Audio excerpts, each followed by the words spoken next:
We have a problem here. In biology class, there are 30 students and the teacher conducted a 50-item quiz. And we are looking for the mean, median, and mode. Here are the scores. So the scores are 48, 46, 48, 40, 31, 15, 17, 29, 36, 42, 50, 18, 19, 37, 38, 39, 40, 41, 43, 47, 45, 50, 26, 25, 20, 19, 16, 22, and 23. To get the mid, median, and mode in group data, we need to find first the range.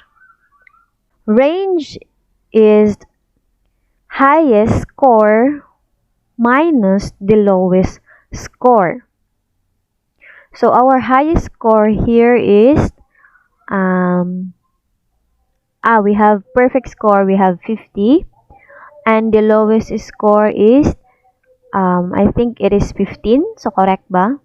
So we also, yes, 15 is the lowest score. So 50 minus 15 is 35. So our range is 35. Since we already find the range, we need to find the interval. And to find the interval, the formula is interval equals ranged over ideal interval. The ideal interval is 5 to 9, and we are using 7 as the ideal interval.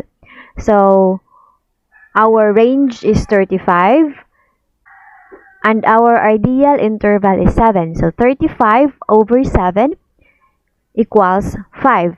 So our interval is 5. We have now the range and interval. This time, we are going to complete the table. We have the lower limit, upper limit, tally, frequency, cumulative frequency, midpoint, and fx. We are going to write 15. And since our range is 5, so 15 plus 5 is 20. And then 20 plus 5 is 25. So paap yan, papunta yan dito. So 25 plus 5 is 30. Then 30 plus 5, 35, 40, 45, and 50. And now, to get the upper limit, what is the number before 20? Diba 19? So, we'll put 19. And then, what is the number before 25? We have 24. And then, what is the number before 30? So, we have 29. The next is 34. Then, what is the number before 40? We have 39. And then, what is the number before 45? We have 44. And what is the number before 50? We have 49 and we have 54. So, the range is 15 to 19, 20 to 24, 25 to 29, 30 to 34, 35 to 39, 40 to 44, 45 to 49, and 50 to 54. This time, we are going to tally kung ilan ang nakakuha ng 15 to 19. Check natin. 48. So, may 15 dito. So, tally natin. 1. Kasi 1. May 17. Tally natin. 15 to 19. So, eto, may dalawa. Count natin dalawa. And then, 15 to 19. And we have 19 and 16. So, plus 2. Done na tayo. So, next is, ilan ang nakakuha ng 20 to 24? So, 20 to 24. Napin natin, 20 to 24. 20. So, ang isa, 20. 22 at 23. So, may tatlo. 1, 2, 3. Hanapin naman natin kung ilan ang nakakuha ng 25 to 29. 25 to 29. So, may isa. 25 to 29. Dalawa. So, may add tayong dalawa. And then, ilan ang nakakuha ng 30 to 34? 30 to 34. 1, 34. So, may isa. Ilan ang nakakuha ng 35 to 39? 35 to 39. 1, 2, 3, 4. So, may apat. 1, 2, 3, 4. And then, 40 to 44. 40 to 44. 1, 2, 3, 4, 5. So, may 5. 1, 2, 3, 4, 5.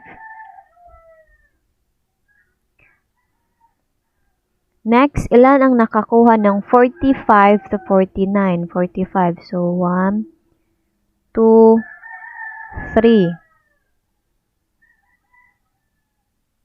4, 5. So, may 5.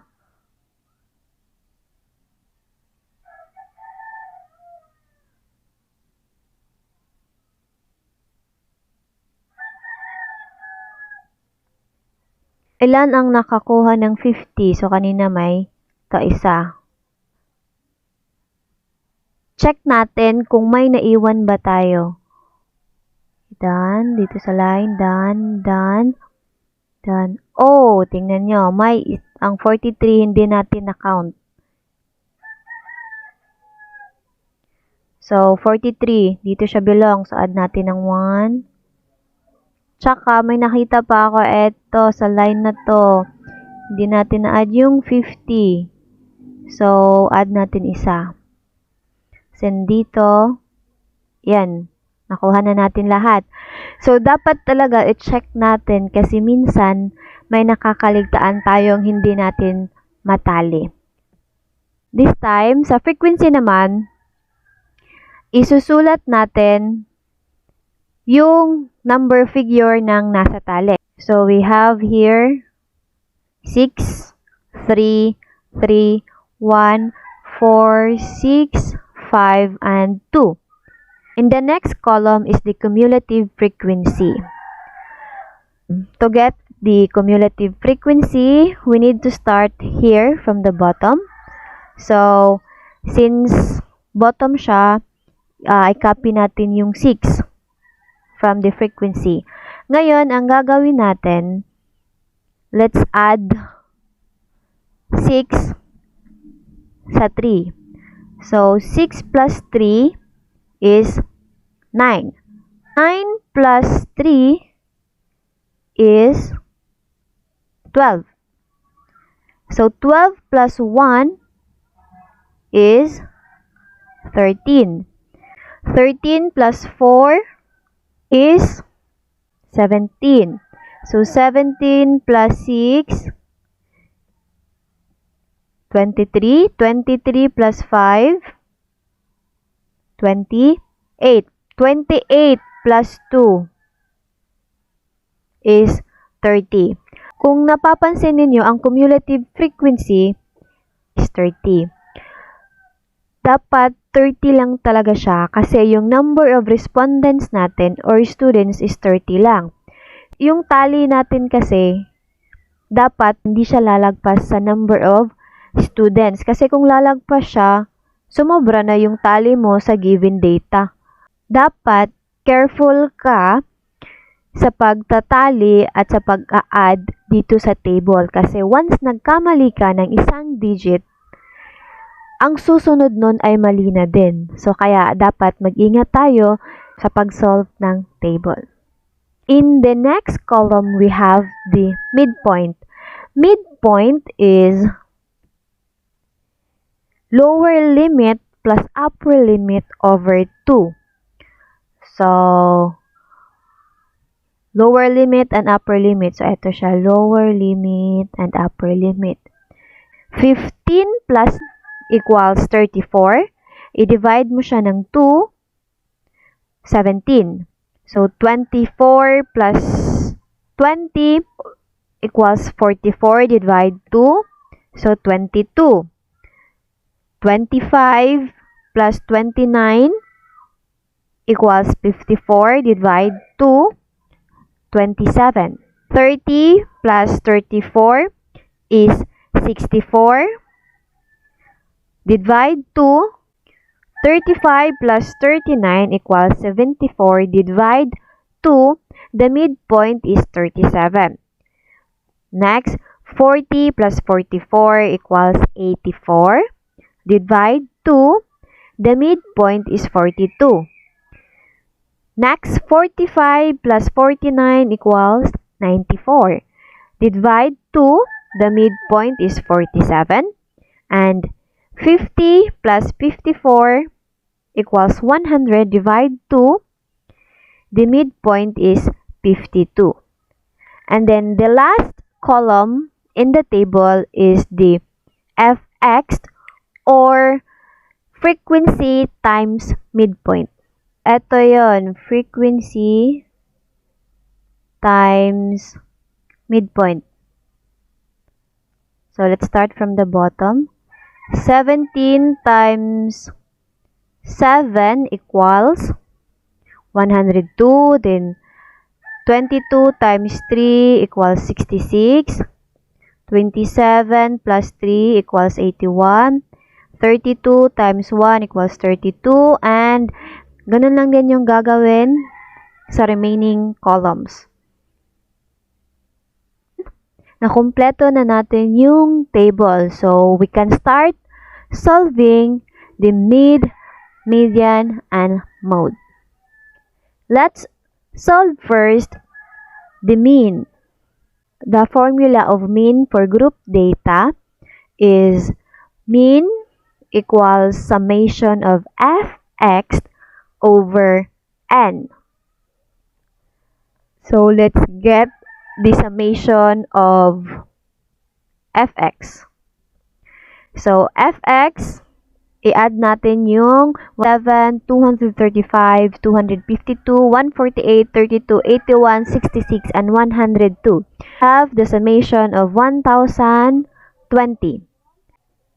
Mean is the summation of fx over n. Fx is equal to 1020 and n is 30 since we have 30 students. 1020 divided 30 is 34.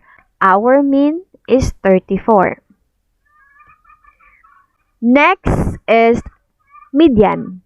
The formula of median for group data is median equals lower limit plus open parenthesis n over 2 minus CF over frequency close parenthesis times interval. We need to solve first the n over 2, where n is the number of respondents. We have 30 respondents, so n over 2 equals 30 over 2 equals 15. Next is the cumulative frequency. Cumulative frequency is not bigger than n over 2. Since we are looking for CF, so CF natin tignan. CF, ito CF. CF, hanapin natin yung pinakamalapit sa 15. Ang pinakamalapit sa 15, hindi 6, hindi 9. Pwede 12, pero mas malapit ang 13 and 17. Pero, ang sabi dito, CF or cumulative frequency is not bigger than N2. Since our N2 is 15, so hindi 17. So, hindi 17. So, ang cumulative frequency natin ay 13. And our lower limit is 35. Ganun. Our CF is 13. Our frequency is 4. And our lower limit is 35. But always remember that lower limit is always negative 5. So, 35 minus 0.5 equals 34.5. Let's solve for the median. So, median equals 34.5.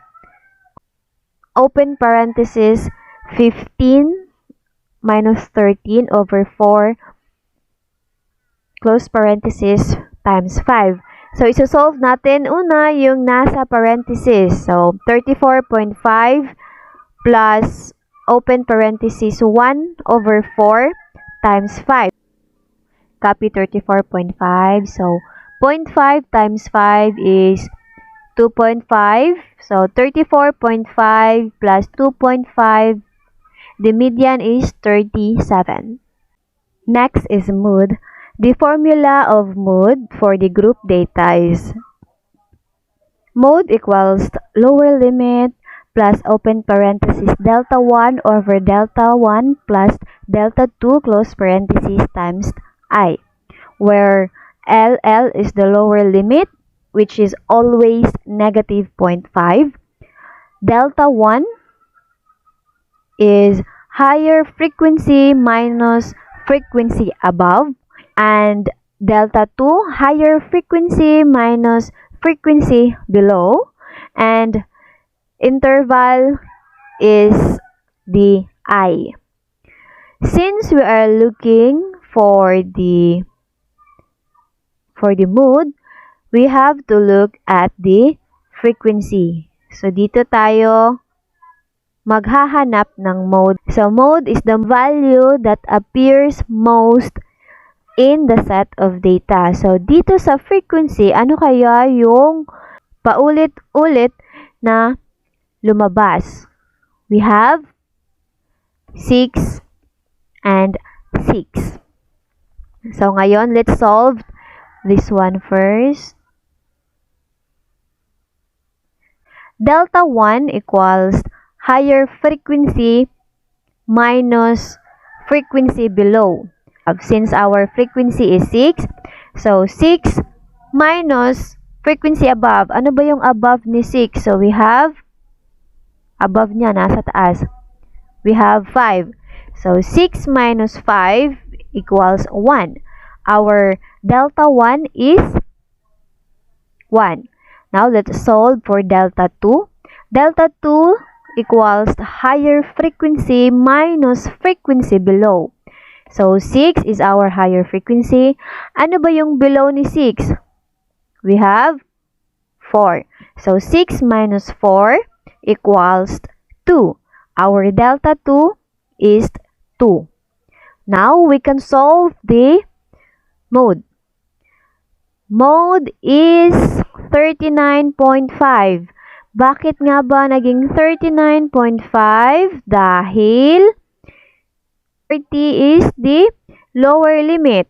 So, 40 minus 0.5 is 39.5. Plus, close parenthesis, 1 over 1 plus 2, close parenthesis, 5. Since 5 is our interval.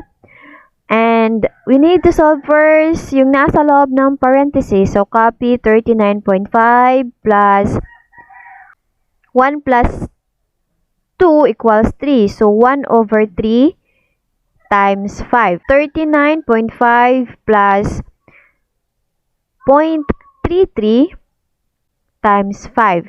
So, 39.5 plus 0.33 times 5 is 1.65. 39 plus 1.65 is 41.1. Round down because we cannot round up this one. So, mode is 41. Next, we are going to solve for the second mode.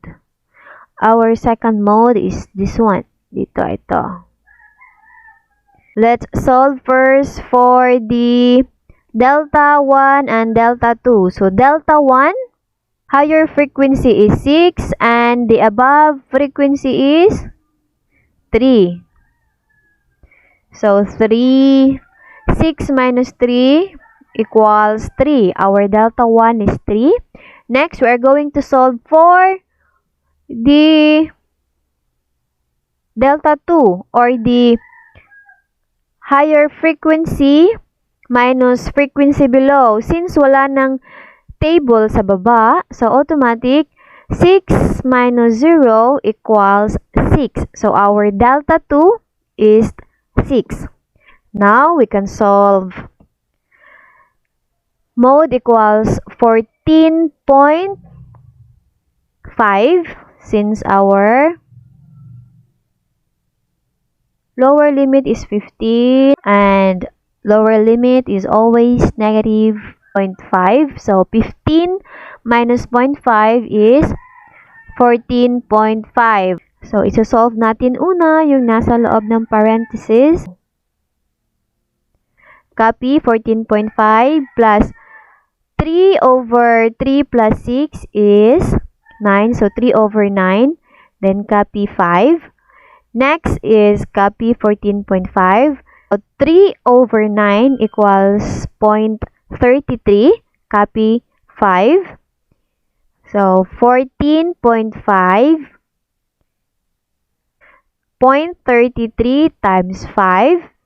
The answer is 1.65. So 14.5 plus 1.65 is 16.15.